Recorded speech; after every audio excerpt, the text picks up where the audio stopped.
how can I find the Khushu in Salah? Means I pray Salah, but I am unable to concentrate in Salah. Okay, first of all, I think on my YouTube channel there are 5 or 6 video clips that may assist you in that. So I highly recommend that you go and check them. But to answer your question, khushu' or submissiveness or the ability to concentrate in your prayer is not something that you can adopt immediately. It's not a pill you can take or an injection that would secure this state to you. Rather, it is a full life transformation. See, what brings khushu' to salat? 1, knowledge. Knowledge of what? Knowledge of whom you are praying to.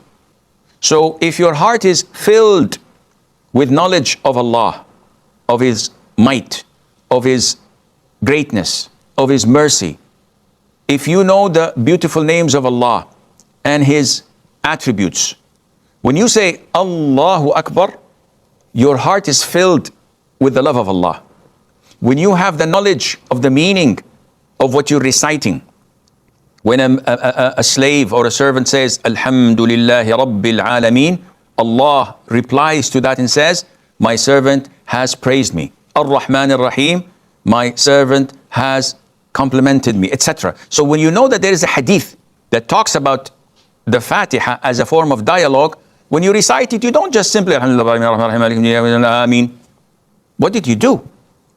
You'll have to have khushu' in that. When all what you think about is your work in the kitchen, the groceries, when you're going to get the children from school, your wedding that you're attending at the end of the week, the festivals here and there, and your in-laws and your relatives, you finish, Assalamu alaikum wa rahmatullah, Assalamu alaikum wa rahmatullah, and you have not benefit from salat. So it's not something I can give it to you in few minutes or seconds. I myself am struggling with it. I've been struggling with it all my life.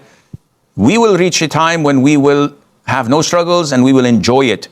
When we reach this time, we will attain Allah's forgiveness. The Prophet says, alayhi salam, whoever makes a perfect wudu and prays 2 rak'ahs, 2, does not whisper in them or speak to himself, full concentration and submissiveness, he will be forgiven all of his previous sins.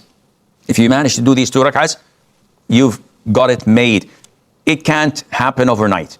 It requires a lot and a lot of hard work, but then the sweetness of the results would make you forget everything hard that you had to encounter.